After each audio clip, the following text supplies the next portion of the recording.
Hi, this is PwllDdu, and welcome back to another podcast episode. Today I'm going to be talking about what I would do if I was the Doctor Who showrunner, in the context of if I was dropped into the middle of showrunning tomorrow. This is what I would do. This is purely hypothetical, by the way, but because I know that Russel T Davis is taking over, and I am super excited for the new series. And I'm looking forward to seeing what tricks he has in store. But this video is going over what I would do as showrunner, including story arcs, returning monsters, and who I was cast as the Doctor, and so on. But speaking of, let's talk about who I was cast as the Doctor. And before I get any further, please hit subscribe for more videos, and also ring the bell to get notifications.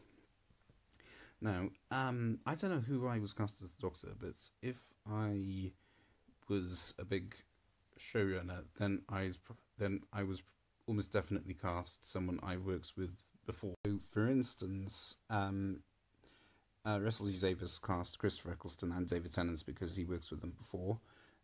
Stephen Moffat's cast Matt Smith because Matt Smith actually auditioned for Dr. Watson in Sherlock, but Stephen Moffat said that he was a bit too balmy for Dr. Watson, so he cast him as the Doctor instead. So I'd probably cast someone I worked with before, someone I know can do the job, and so on. But I was probably lean for political correctness towards a person of colour, because we haven't had a Doctor of colour in that sort of timeline yet. I'm not counting the Fugitive Doctor in this case, but yeah, we haven't really had a Doctor of that persuasion yet. So, I mean, we've had a female Doctor, we've had Doctors from different parts of the UK and so on, but yeah, we haven't had an actor of colour playing the Doctor, so I'd probably cast an actor of colour as the Doctor. But honestly, I would not be able to tell you because I'm not a big showrunner, and I've never worked with actors like that before. So yeah, there you go. That's what I would do. I was cast someone I've worked with before, and I'm sure Russel T Davis will do the same. Now, as far as companions go. So companions are, in my opinion, the most important characters in the whole of Doctor Who, because we see the Doctor through their eyes. They are honestly the most important characters. So back in 1963, An Unearthly Child, we saw the Doctor through the eyes. I beg your pardon, I cut out then. But yeah, we were introduced to the Doctor through the eyes of Ian and Barbara, especially. Because the Doctor just came out of nowhere. So, and although the Doctor is the title character, they are not the most important character. The companions are the most important character. So I think calling them assistants or whatever is a bit unfair on them. Especially, as I said, because we see the Doctor through their eyes. And it's the same with Rose Tyler in the new series. We saw the Doctor through her eyes. So we're witnessing everything that happened to Christopher Eccleston through her eyes and so on. So yeah, they also need to be relatable. So for instance, Ian and Barbara were teachers. Everyone knows teachers and things like that. So they were relatable. And with Rose Tyler, she was sort of working class, and that's relatable as well for a lot of people. So that is what I would do as well. I'd cast, I'd create a character who was relatable to most audience members. I don't know what gender they'd be, or where they'd come from, or whatever. I just know that I'd create a character like that. So yeah, there you go. But yeah, that's all I want to say about that now. But I also want to touch briefly on what I would do as story arcs. So So, but yeah, this leads into the next bit, which is what I would do about the Timeless Child narrative, which was set up by Chris Chibnall in one of the latest series. And I mean, Timeless Child created a huge backlash because it was sort of destroying the whole legacy of Doctor Who, and it was almost sticking up a middle finger to Stephen Moffat, who sort of knew the folklore and he sort of adapted it. Whereas Christian just came along and says, okay, that's all. We're forgetting about all that's happened there. I'm going to boycott Time of the Doctor and so on. So yeah, and that's not great. So I would try and dance around that if I was writing. In fact, I know the Marvel have done this especially, but I was playing about with multiple universes. I mean, we have seen multiple universes in Doctor Who before. So, for instance, in Inferno and also Rise of the Cybermen Age of Steel, those had parallel universes, and I was actually thinking about what if there was a parallel Doctor as well. So so you could cast another person to be the Doctor, and have this parallel Doctor come to this universe, and they interact and so on. But it turns out that this parallel Doctor has had other forms, and their forms have bled through into this universe, i.e. the Fugitive Doctor. Because although they both might start off as William Hartnell's Doctor, they could have different timelines and so on. But yeah, I mean, this is an idea that I really like, and I think they should go forward with it sometime in the future. But I don't know really what to do about that. But yeah, it should be fine. Yes. But yeah, yeah, it'll be fine, honestly. But yeah, I want to sort of play about with that, but having Marvel doing it now as well, and of course Marvel have done it first, I don't think it might be the best time to play about with that, because everyone will say that you will be copying Marvel.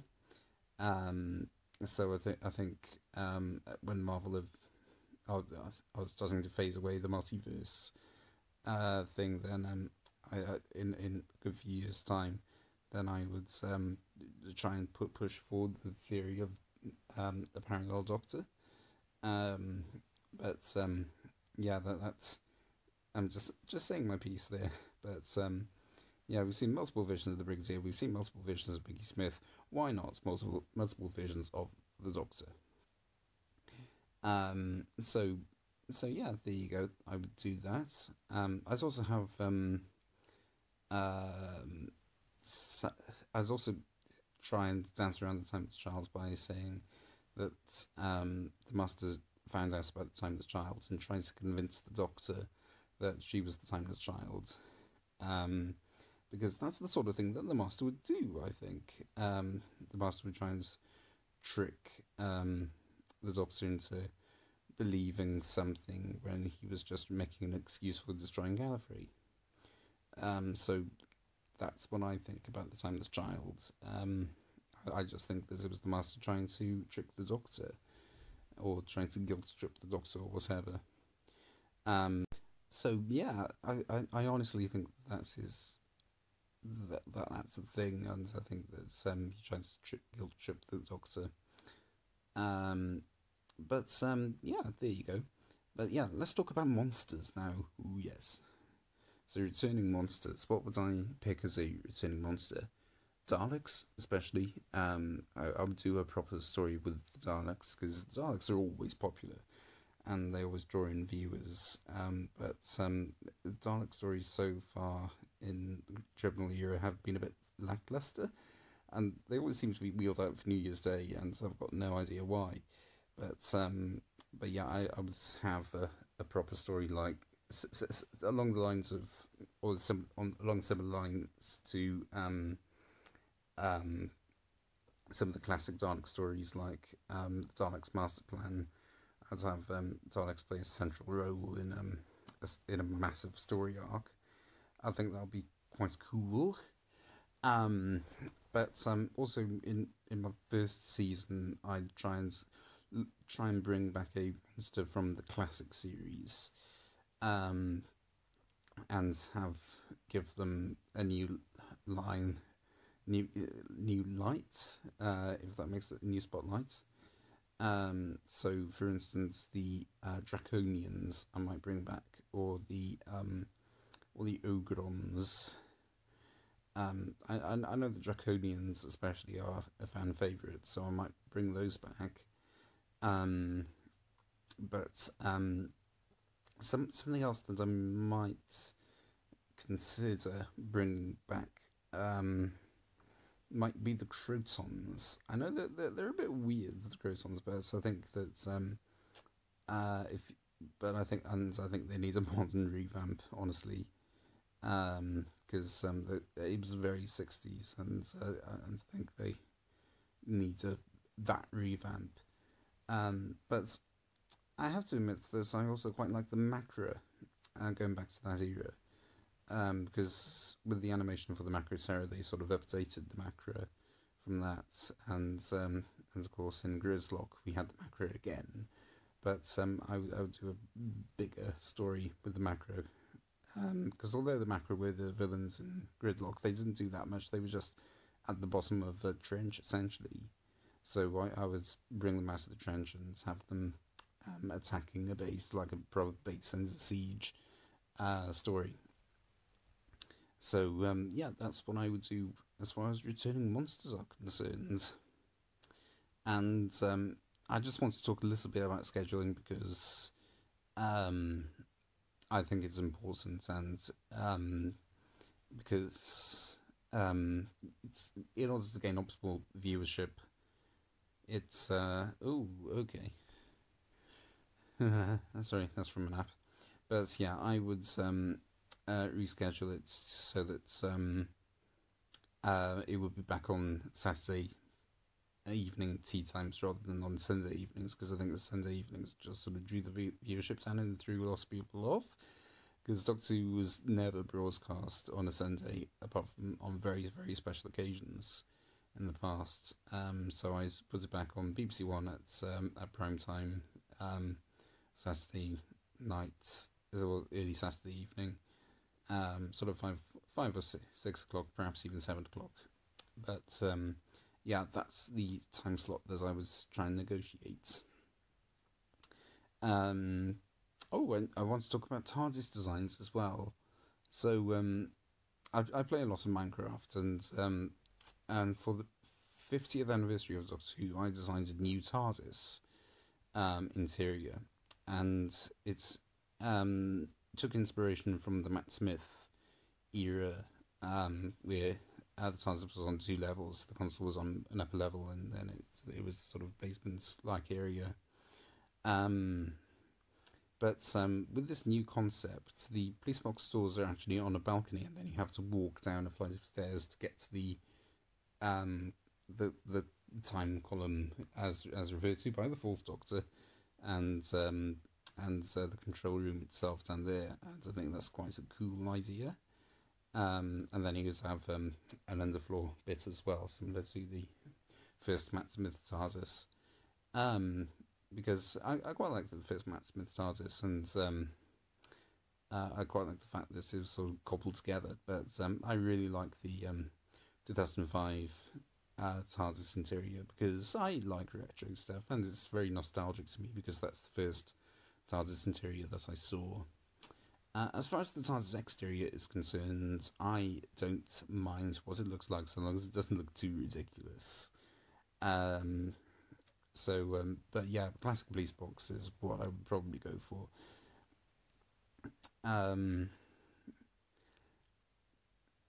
But yeah, there you go. I don't know what else I would do as showrunner. I might do oh yes, I bring on other writers, of course. Probably it's cut out again. I apologise, But yeah, I would bring on writers who have probably written for Doctor Who before. And I might try and persuade some classic series writers to come back as well. So, for instance, Rona Munro, I believe, is I think that's the right way of saying her name. She's the only writer who has come back to do, from the classic series, has come back to do a modern series thing. She wrote Survival back in 1989, and then wrote Eaters of Light as part of in Peter Capaldi's era. Yeah, I might try and persuade Eric Saywood or something like that to come back and write some more. I would have persuaded Terrance Dicks, or I would have tried to persuade Terrance Dicks, but he sadly passed away last year or the year before. So obviously I didn't even get the opportunity to speak to him, let alone ask him to write if I was a script editor. No, showrunner, beg your pardon. But yeah, but yeah, I would try and persuade Eric Saywood to possibly come back and do a dark story, or a Cyberman story, or whatever. And what other fine classic series writers were there who are still alive? Andrew Carsmill, I might ask to do a story as well. Andrew Carsmill was, guess what? Yeah, anyway, as I was saying, Andrew Carsmill was the script editor in the Sylvester McCoy era, so I might get him to do some more. I might also look back to the early new series to try and find writers. So Robert Shearman, for example, only wrote one story for television Doctor Who, which was Dalek. And it's such a really good story, and it's a shame that he hasn't come back to do some more. So I'd probably ask him to do some more, or come back and do some more. Same with Gareth Roberts, because I quite like Gareth Roberts' scripts. And so I'd ask them to come back as well. But I'd also try and find people who haven't necessarily written for Doctor Who before. So I'm not sure who, because again I'm out of touch. I'm going to be honest, because lots of the things that I watch are either unscripted or they're people who have written for Doctor Who before. But I have just thought I might ask Phoebe Bridgers, because Phoebe Bridgers is fantastic. Is a fantastic writer, honestly, with Fleabag and so on. So I might ask her to come and write an episode or two. So yeah, that's what I would do. But yeah, I'm sort of starting to run out of things to say. Of course, there are a lot more things that showrunners does. So, for instance, commission script editors and so on, but and directors as well. But yeah, that's just a sort of snippet of what I would do if I was the script showrunner. Beg your pardon, showrunner, and there you go. So yeah, I've officially run out of things to say. So yeah, thank you very much for listening. If you are new to the channel, as I said at the beginning, please hit subscribe for more videos and ring the bell icon. And also, I shall be back with you on Friday to have a look back at the year and see all the ups and downs and just general discussion about the year. I did one last year, and that went down actually relatively well comparatively. So I've decided to do another one this year. And yeah, thank you very much for watching, and thank you very much for watching over the course of the year. Ironically, it cut out again while I was doing the outro, so yeah, thank you very much for watching, and I shall see you again in a few days' time when I shall be discussing